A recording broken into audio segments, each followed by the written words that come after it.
জুলাই গণ অভ্যুত্থানে রামপুরায় কার্নিশে ঝুলে থাকা তরুণকে গুলি ও 2 জনকে হত্যা, ডিএমপির সাবেক কমিশনার হাবিব সহ 3 জনের মৃত্যুদণ্ড।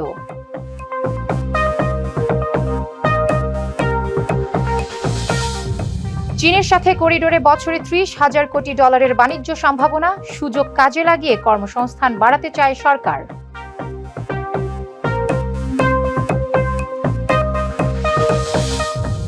বিদেশে বসেই দুর্নীতির মহোৎসবে মেতেছেন অগ্রণী ব্যাংকের রেমিটেন্স হাউসের কয়েক কর্মকর্তা, অভিযোগ আছে হুন্ডির সঙ্গে সংশ্লিষ্টতারও।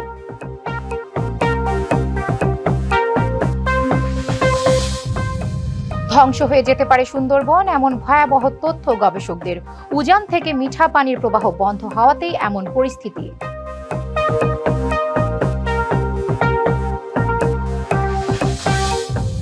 যুদ্ধবিরতি লঙ্ঘনের অভিযোগে ইরানের একাধিক সামরিক ও কৌশলগত অবস্থানে বিমান হামলা, কুয়েত ও বাহরাইনে মার্কিন ঘাঁটিতে পাল্টা আঘাত।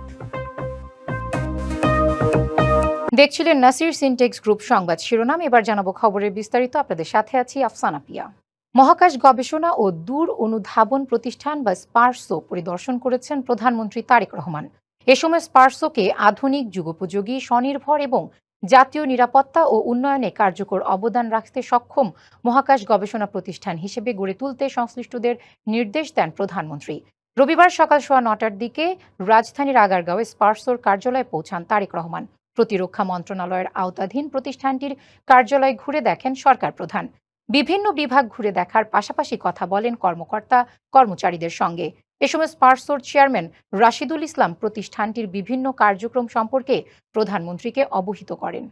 বাংলাদেশ চীন মিয়ানমার করিডোরের মাধ্যমে বছরে 30,300 কোটি ডলার বাণিজ্য হতে পারে, যা চীনের মোট বাণিজ্যের মাত্র 5%।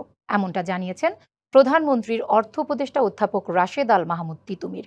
Centre on budget and policy CBP আয়োজিত প্রস্তাবিত বাজেটে তরুণদের অংশগ্রহণ নিয়ে নীতি সংলাপে এসব কথা বলেন তিনি। প্রধানমন্ত্রীর অর্থ উপদেষ্টা বলেন, আঞ্চলিক বাণিজ্যিক সম্ভাবনা কাজে লাগিয়ে সরকার কর্মসংস্থানের সুযোগ বাড়াতে চায়। সংকুচিত অর্থনীতি সম্প্রসারিত করতে টেকসই এবং উৎপাদনমুখী বিনিয়োগ বাড়ানোর নীতি নেওয়া হয়েছে বলেও জানান তিনি। বলেন, বাজেটে পঞ্চবার্ষিকী অর্থনীতির কৌশল তৈরি হয়েছে, দেয়া হয়েছে 5 বছরের কর কাঠামো, বিনিয়োগের জন্য 60,000 কোটি টাকার অর্থায়ন ব্যবস্থা করা হয়েছে, রপ্তানিতে সবার জন্য রাখা হয়েছে সমান সুযোগ।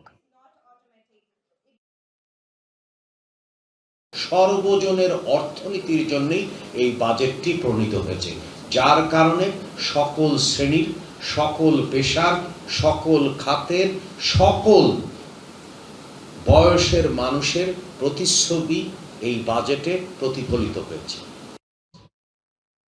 বিদেশে বসেই দুর্নীতির মহোৎসবে মেতেছে অগ্রণী ব্যাংকের রেমিটেন্স হাউসের বেশ কয়েকজন কর্মকর্তা।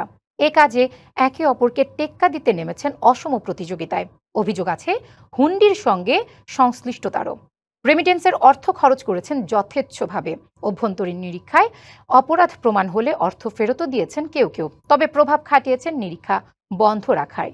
রেদওয়ানুল হকের 2 পর্বের ধারাবাহিক প্রতিবেদন আজ দেখুন প্রথম পর্ব। দেশের রাষ্ট্রায়ত্ত বাণিজ্যিক ব্যাংকগুলোর মধ্যে রেমিটেন্স সংগ্রহের দিক থেকে শীর্ষে অগ্রণী। আর এ কাজে প্রতিষ্ঠানটির সাবসিডিয়ারি প্রতিষ্ঠান হিসেবে বিদেশে কাজ করে অগ্রণী রেমিটেন্স হাউস। প্রতিষ্ঠানটির সিইও হিসেবে নিয়োগ পান ব্যাংকেরই কর্মকর্তারা। গত 8 বছরে যে কর্মকর্তারাই মালয়েশিয়ায় প্রতিষ্ঠানটির দায়িত্বে গেছেন, সবাই জড়িয়েছেন দুর্নীতিতে। প্রবাসীদের পাঠানো রেমিটেন্সের অর্থ ভরেছেন নিজেদের পকেটে। ব্যাংকের নিরীক্ষায় দেখা যায়, নিয়োগ নীতিমালা লঙ্ঘন করে পরিবার সহ মালয়েশিয়ায় অবস্থান, অবৈধভাবে চিকিৎসা ভাতা, সন্তানদের শিক্ষা ভাতা, ব্যক্তিগত গাড়ির জ্বালানি ও টোল বিল, ভ্রমণ ব্যয় করেছেন দায়িত্বপ্রাপ্ত কর্মকর্তারা। অপরাধ ঢাকতে তৈরি করেছেন ভুয়া ভাউচারও। 2017 সাল থেকে 2024 সাল পর্যন্ত 7টি অডিট আপত্তিতে উঠে আসে 1,24,000 রিঙ্গিতের অনিয়ম। অপরাধ প্রমাণিত হলে জরিমানাও গুনেছেন কেউ কেউ। তবুও শপথে বহাল আছেন বর্তমান সিইও সুলতান আহমেদ, যিনি একাই আত্মসাৎ করেন প্রায় লাখ রিঙ্গিত। বেশ কিছু অডিট আপত্তি উত্থাপিত হয় আমার বিরুদ্ধে সহ অতীতে যারা ছিলেন ওদের বিরুদ্ধে টোটাল 7টি অডিট আপত্তি উত্থাপিত হয় এবং সেই অডিট আপত্তিগুলো ম্যানেজমেন্টের নির্দেশনা অনুযায়ী আমরা ইতিমধ্যে গত ডিসেম্বর মাসেই সম্পূর্ণ পরিশোধ করে ইতিমধ্যে সমন্বয় করে দিয়েছি এবং সমস্ত আপত্তিগুলোই ছিল আমাদের বিভিন্ন খরচ এবং বিভিন্ন সুযোগ সুবিধা সম্বলিত। এই আপত্তিগুলো দ্বারা গ্রাহক বা ব্যাংকের কোনো ক্ষতি সাধন হয়নি। প্রতিষ্ঠানটির সেবা মান নিয়ে অভিযোগ আছে প্রবাসী বাংলাদেশিদেরও। আমরা সরকারের কাছে আবেদন করব, আমরা দেশের স্বার্থে যখন রেমিটেন্স দেশে পাঠাই সেই রেমিটেন্সকে কৃত্রিমভাবে সমস্যার সম্মুখীন করে হুন্ডির দিকে ধাবিত করা যে ব্যাংক কর্মকর্তা আছে তাদেরকে বিচারের আওতায় এনে এই সমস্যা সমাধান করতে। ডিবিসির অনুসন্ধানে জানা যায় আওয়ামী লীগ আমলের এসব অপরাধ ধামাচাপা দিতে ব্যাংকের অভ্যন্তরীণ নিরীক্ষা বন্ধ রাখতে বাধ্য করেন এসব কর্মকর্তারা। নেপথ্যের কুশীলব ছিলেন পতিত আওয়ামী লীগ সরকারের আশীর্বাদ পুষ্ট ব্যাংকের সাবেক ব্যবস্থাপনা পরিচালক শামসুল ইসলাম। রেমিটেন্স আহরণের দায়িত্বে থাকা সরকারি কর্মকর্তাদের এমন অনৈতিক কর্মকাণ্ডে বিস্ময় প্রকাশ করেন বিশ্লেষকরা। যেহেতু ব্যাংকের নিজস্ব অডিটে এই ধরনের আর্থিক অসাধুতা বা অবৈধ অর্থ লেনদেনের পাশাপাশি নিয়ম বহির্ভূতভাবে কেউ সুবিধা আদায় করে থাকে বা সুবিধা ভোগ করে থাকে, তাহলে সেটা দায় তাদেরকে নিতে হবে এবং সংশ্লিষ্ট আইন অনুযায়ী তাদেরকে বিচারের আয়ত্তে আনতে হবে। তাদের ঊর্ধ্বতন কর্তৃপক্ষ যারা এটাকে সুযোগ করে দিচ্ছেন বা তারা যাদেরকে বিচারহীনতা দিচ্ছেন তাদের কিন্তু আরও বেশি দায়। রেমিটেন্স সংগ্রহের কাজে নিয়োজিত প্রতিষ্ঠানটি বছরের পর বছর অনিয়ম করে আসলেও এটি ঠেকাতে কেন কার্যকর ব্যবস্থা নেওয়া হয়নি এ বিষয়ে জানতে চাইলে অগ্রণী ব্যাংকের ব্যবস্থাপনা পরিচালক ক্যামেরার সামনে কথা বলতে রাজি হননি। রেদওয়ানুল হক, ডিবিসি নিউজ, ঢাকা। ধ্বংস হয়ে যেতে পারে বিশ্বের সবচেয়ে বড় ম্যানগ্রোভ বন সুন্দরবন, এমন ভয়াবহ তথ্যই দিয়েছেন গবেষকরা। উজান থেকে মিঠা পানির প্রবাহ বন্ধ হওয়াতেই তৈরি হয়েছে এই পরিস্থিতি। বিশেষজ্ঞরা বলছেন সুষ্ঠু নদী ব্যবস্থাপনা এবং প্রতিবেশী দেশ থেকে পানির ন্যায্য হিস্সা না মিললে কোনোভাবেই কমবে না এই ঝুঁকি। আর সুন্দরবন টিকিয়ে রাখতে না পারলে জীববৈচিত্র্যের বড় অংশই হারিয়ে যাবে এমন আশঙ্কা বিশেষজ্ঞদের। শুকনো বালুতে ধুধু মরুভূমির মতো এই দৃশ্য উত্তর ও উত্তর পশ্চিমাঞ্চলের প্রায় সব নদ নদীর। কয়েক যুগ ধরে এসব এলাকার প্রধান নদ নদীগুলো রয়েছে এমন মৃতপ্রায় অবস্থায়। ফলে যে নদী দিয়ে একসময় সারা বছর আসত উজানের মিঠা পানি, সেই প্রবাহ বন্ধ বহু বছর ধরে। উজানের পানির ন্যায্য হিস্সা না মেলা এবং নদী ব্যবস্থাপনায় অবহেলার কারণেই তৈরি হয়েছে এই পরিস্থিতি। নদীপাড়ের কৃষি ও জীবনযাপনের ওপর যার প্রভাব দৃশ্যমান বহুদিন ধরেই। কিন্তু এই মিঠা পানির প্রবাহ বন্ধ হওয়ায় আরেক ভয়াবহ ঝুঁকি তৈরি হয়েছে দেশের একেবারে দক্ষিণে বিশ্বের সবচেয়ে বড় ম্যানগ্রোভ বন সুন্দরবনের। কারণ মিঠা পানির অভাবেই ধ্বংস হয়ে যেতে পারে সুন্দরবন, এমন ভয়াবহ তথ্যই দিয়েছেন গবেষকরা। বিশেষজ্ঞরা বলছেন সাগরের লবণাক্ত পানির সাথে মিঠা পানির সংমিশ্রণ কমায় পাল্টে যাচ্ছে ম্যানগ্রোভ বন টিকে থাকার পরিবেশ। এতে বাড়ছে এই বন নষ্ট হবার ঝুঁকি। ফ্রেশ ওয়াটার যখন আসা বন্ধ হয়ে যাবে আস্তে আস্তে, তখন দেখবেন যে সেখানে আস্তে আস্তে সুন্দরবনের যেই কর্দমাক্ত যে পরিবেশ সেটাও আস্তে আস্তে ডিগ্রেডেড হয়ে যাবে। তো কর্দমাক্ত পরিবেশ ডিগ্রেডেড হয়ে গেলে সুন্দরবনের যে বিশেষ করে 25 স্পিসিস হচ্ছে ট্রু একের সত্যিকার ম্যানগ্রোভ স্পিসিস, সেগুলো আর পাবেন না। তখন এই আমাদের ল্যান্ডের যে প্রজাতিগুলো সেখানে আস্তে আস্তে ঢুকে পড়বে। বিশেষজ্ঞরা বলছেন প্রতিবেশী দেশের সাথে উজানের পানির ন্যায্য হিস্সা আদায় এবং নদীর সুষ্ঠু ব্যবস্থাপনা নিশ্চিত না হলে এই ঝুঁকি কমবে না। ৭৬-এর ১ জানুয়ারি থেকে লবণাক্ততা বাড়া শুরু হয়েছে। ওই দিন থেকে ভারত গঙ্গার পানি প্রত্যাহার শুরু করে। তাহলে গঙ্গার উপরে নির্ভরশীল নদী যেগুলো, তার থেকে দক্ষিণের দিকে পানি যাওয়া কমে গেছে, এটা একটা কারণ। সো উজানের পানি কম আসছে বলে লবণাক্ত পানি ভিতরে ঢুকলো, আর লবণাক্ত পানির স্তর বেড়ে যাওয়াতে আরো ভিতরে ঢুকলো। সো দুটোর কম্বাইন্ড এফেক্ট। পরিবেশ বিশেষজ্ঞরা বলছেন সুন্দরবন বাঁচাতে না পারলে হারিয়ে যাবে দেশের জীববৈচিত্র্যের অন্যতম সমৃদ্ধ অংশ। সুন্দরবনের প্রাণবৈচিত্র্য বিশেষ করে বাঘ, হরিণ থেকে শুরু করে কুমির কিংবা জলজ মাছ, বৃক্ষ কিংবা তরুলতা সবকিছুই এই অঞ্চলের সার্বিক জীববৈচিত্র্য রক্ষাতে একটি গুরুত্বপূর্ণ ভূমিকা পালন করছে। তাই সুন্দরবনের রক্ষার মাধ্যমেই শুধুমাত্র এখানকার প্রাণ প্রকৃতি এবং পরিবেশ রক্ষা করা সম্ভব।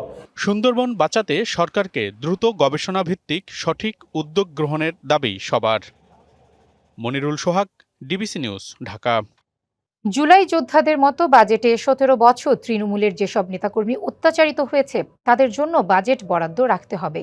জাতীয় সংসদে এমন দাবি করেছেন পররাষ্ট্র প্রতিমন্ত্রী ও ফরিদপুর 2 আসনের সংসদ সদস্য শামা ওবায়েদ। জুলাই যোদ্ধাদের জন্য বাজেট রাখা হয়েছে, সেটা আমরা স্বাগত জানাই। অবশ্যই যদি প্রয়োজন হয় আরো জুলাই যোদ্ধাদের পরিবারের জন্য বাজেট আমার মনে হয় রাখা উচিত, কিন্তু 17 বছরে আমাদের তৃণমূলে হাজার হাজার নেতাকর্মী, গ্রামের গরিব নেতাকর্মীরা যারা নির্যাতিত হয়েছে তাদের জন্য বাজেটে অ্যালোকেশন রাখা প্রয়োজন। মাননীয় স্পিকার, শিল্পে কম জ্বালানি ব্যবহার করে অর্থনীতিতে বেশি অবদান রাখার আহ্বান জানিয়েছেন বাণিজ্যমন্ত্রী খন্দকার আব্দুল মুক্তাদির। বলেন, গত 12 থেকে 14 বছরে নতুন উদ্যোক্তার সংখ্যা উল্লেখযোগ্যভাবে কমেছে, যার অন্যতম কারণ গ্যাস সংকট। তাই জ্বালানি সাশ্রয়ী অর্থনীতি গড়তে উদ্যোক্তাদের উদ্ভাবনী ও প্রযুক্তি নির্ভর ব্যবসায় এগিয়ে আসার আহ্বান জানান তিনি। রবিবার কৃত্রিম বুদ্ধিমত্তার ভবিষ্যতে মানবকেন্দ্রিক উদ্যোগ, মাইক্রো, ক্ষুদ্র ও মাঝারি উদ্যোগের আগামী প্রজন্মের অর্থনৈতিক ক্ষমতায়ন প্রতিপাদ্যে অনুষ্ঠিত হয়েছে এমএসএমই দিবস। সেমিনারে বক্তারা বলেন, দেশের প্রায় 90% ব্যবসা এমএসএমই খাতভুক্ত এবং মোট কর্মসংস্থানের 50%-এরও বেশি এই খাত থেকে সৃষ্টি হচ্ছে। 2030 সালের মধ্যে বিশ্বে 60 কোটি নতুন কর্মসংস্থানের প্রয়োজন হবে, যার প্রতি 10টি চাকুরির মধ্যে 7টি তৈরি হবে এই খাতে।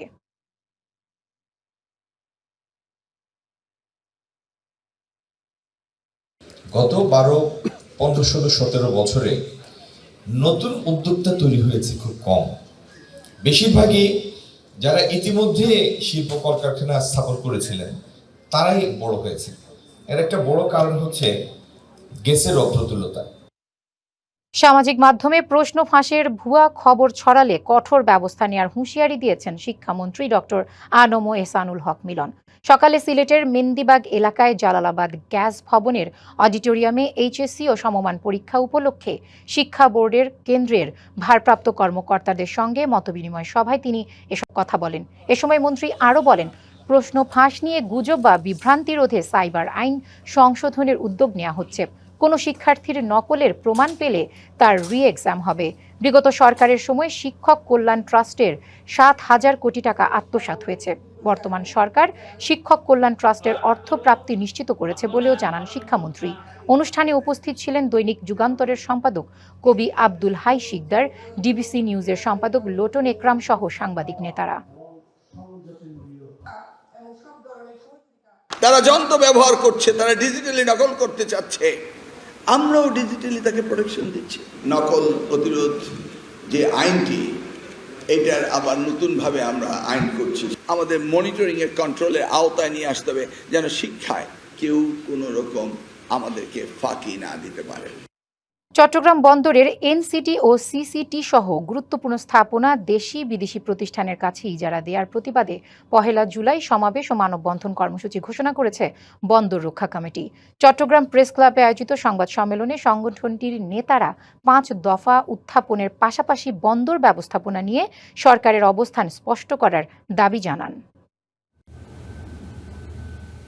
দেশের অর্থনীতির প্রাণকেন্দ্র চট্টগ্রাম বন্দর, যা শুধু দেশের অর্থনীতির প্রধান চালিকা শক্তিই নয়, এটি জাতীয় নিরাপত্তার সঙ্গেও ওতপ্রোতভাবে জড়িত। এই বন্দরের এনসিটি ও সিসিটি সহ গুরুত্বপূর্ণ টার্মিনাল দেশি বিদেশি প্রতিষ্ঠানের কাছে ইজারা দেওয়ার প্রতিবাদে আবার মাঠে নামছে বন্দর রক্ষা কমিটি। রবিবার সকালে চট্টগ্রাম প্রেস ক্লাবে সংবাদ সম্মেলনে সংগঠনের নেতারা অভিযোগ করেন, চলতি মাসে নৌপরিবহন মন্ত্রণালয় থেকে একই দিনে জারি করা 2টি আলাদা চিঠিতে ভিন্নধর্মী নির্দেশনা দেয়া হয়েছে। একটি চিঠিতে ডিপি ওয়ার্ল্ডের সঙ্গে চলমান প্রক্রিয়া দ্রুত বাতিল করার কথা বলা হলেও অন্য চিঠিতে সেই আলোচনা অব্যাহত রাখার নির্দেশনা দেয়া হয়েছে। দেশের অন্যতম গুরুত্বপূর্ণ জাতীয় সম্পদ ইজারা দেওয়ার উদ্যোগ যে জাতীয় স্বার্থের পরিপন্থী হতে পারে তা অনুধাবনের জন্য বিশেষজ্ঞ হওয়ার প্রয়োজন নেই। আমরা এই উদ্যোগের তীব্র প্রতিবাদ জানাচ্ছি এনসিটি ও সিসিটি সহ কৌশলগত গুরুত্বপূর্ণ স্থাপনা বিদেশিদের ইজারা দেওয়ার উদ্যোগ অবিলম্বে বন্ধের দাবি জানান বক্তারা। আমরা চেষ্টা করে যাচ্ছি সরকার প্রধান হইতে যারা আছে মাননীয় প্রধানমন্ত্রী তারেক রহমান সাহেবের সাথে দেখা করার জন্য আমরা চেষ্টা করে যাচ্ছি যে আমাদের অবস্থানটা আমরা তুলে ধরার জন্য। যখনই এই প্রচেষ্টাটা শুরু হয়েছে তখনই আমাদের বন্দর রক্ষা কমিটি হোক, শ্রমিক কর্মচারী ঐক্য পরিষদ এবং বিভিন্ন শ্রমিক সংগঠন আমরা একসুরে একসাথে কথা বলেছি। আমরা বিদেশি প্রতিষ্ঠানের কাছে ইজারা দেওয়ার প্রক্রিয়া বন্ধ করা না হলে কঠোর কর্মসূচি ঘোষণা করা হবে বলে হুঁশিয়ারি দেন বন্দর রক্ষা কমিটির নেতারা। DBC news desk. সামাজিক যোগাযোগ মাধ্যমে তুরাগ নদী থেকে মরদেহ উদ্ধার সম্পর্কিত প্রচারণা নিয়ে ব্রিফ করছেন ঢাকা মেট্রোপলিটন পুলিশের অতিরিক্ত police commissioner crime and operations SN Mohammad Nazrul Islam PPM। ব্রিফিংটি শেষ হয়ে গেছে, আমরা চলে যাচ্ছি পরবর্তী সংবাদে। সরকারি পরিষেবায় প্রান্তিক জনগোষ্ঠীর অন্তর্ভুক্তি ও অভিগম্যতা নিশ্চিত করার লক্ষ্যে রাজধানীর বাংলা একাডেমি মিলনায়তনে দিনব্যাপী অনুষ্ঠিত হয়েছে সরকারি পরিষেবায় প্রান্তিক জনগোষ্ঠীর অন্তর্ভুক্তি ও অভিগম্যতা শীর্ষক সম্মেলন। শনিবার ইউরোপীয় ইউনিয়নের অর্থায়নে আয়োজিত এই অনুষ্ঠানে প্রান্তিক জনগোষ্ঠীর অংশগ্রহণে বর্ণাঢ্য সাংস্কৃতিক পরিবেশনা ও অনুষ্ঠিত হয়, যা চলে সকাল 10টা থেকে বিকেল 5টা পর্যন্ত। অনুষ্ঠানে প্রান্তিক জনগোষ্ঠীর অধিকার বিষয়ক সাংবাদিকতা ফেলোশিপ সম্পন্নকারী 16 জন সাংবাদিককে সনদ ও স্মারক প্রদান করা হয়। বক্তারা বলেন, সরকারি সেবা কার্যকর ও জনবান্ধব করতে হলে প্রান্তিক জনগোষ্ঠীর চাহিদা ও মতামতকে গুরুত্ব দিয়ে সেবা প্রদান নিশ্চিত করতে হবে। পাশাপাশি বৈষম্য দূর করে অন্তর্ভুক্তিমূলক সেবা ব্যবস্থা গড়ে তুলতে সরকার, নাগরিক সমাজ ও উন্নয়ন সহযোগীদের সমন্বিত উদ্যোগ জরুরি বলে মনে করেন তারা।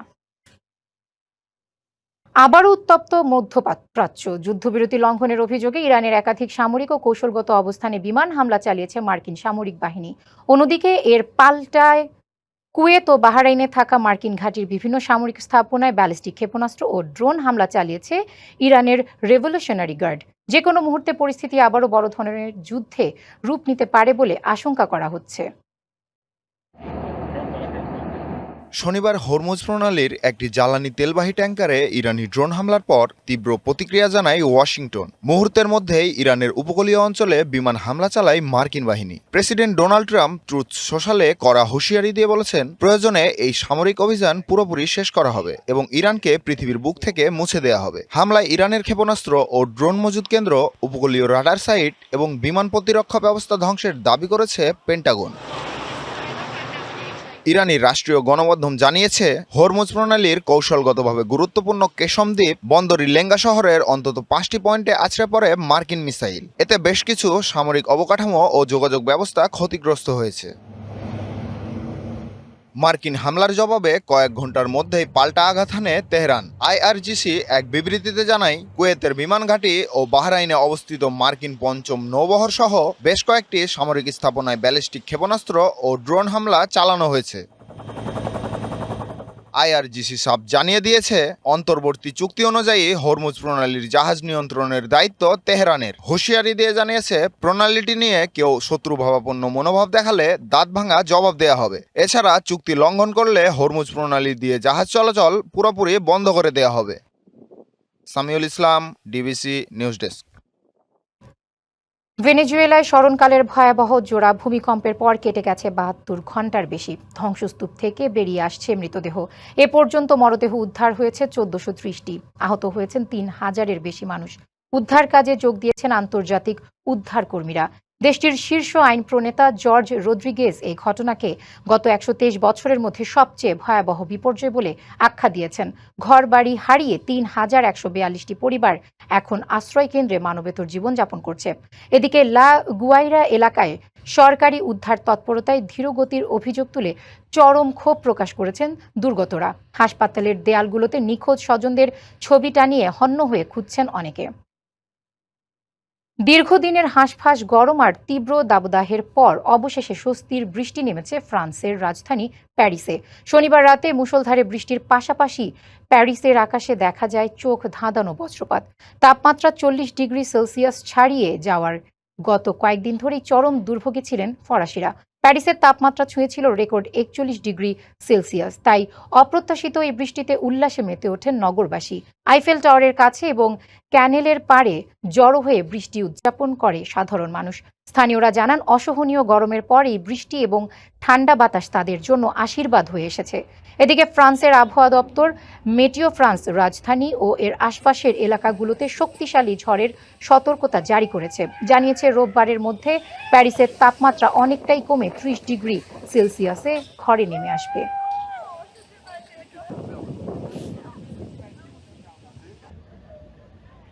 ডিবিসি সংবাদ এই ছিল এখনকার মতো। ডিবিসি নিউজের সংবাদগুলো পড়তে ভিজিট করুন dbcnews.tv আর ভিজিট করুন ডিবিসির ফেসবুক পেজ এবং ইউটিউব চ্যানেল। ডিবিসির সঙ্গেই থাকুন।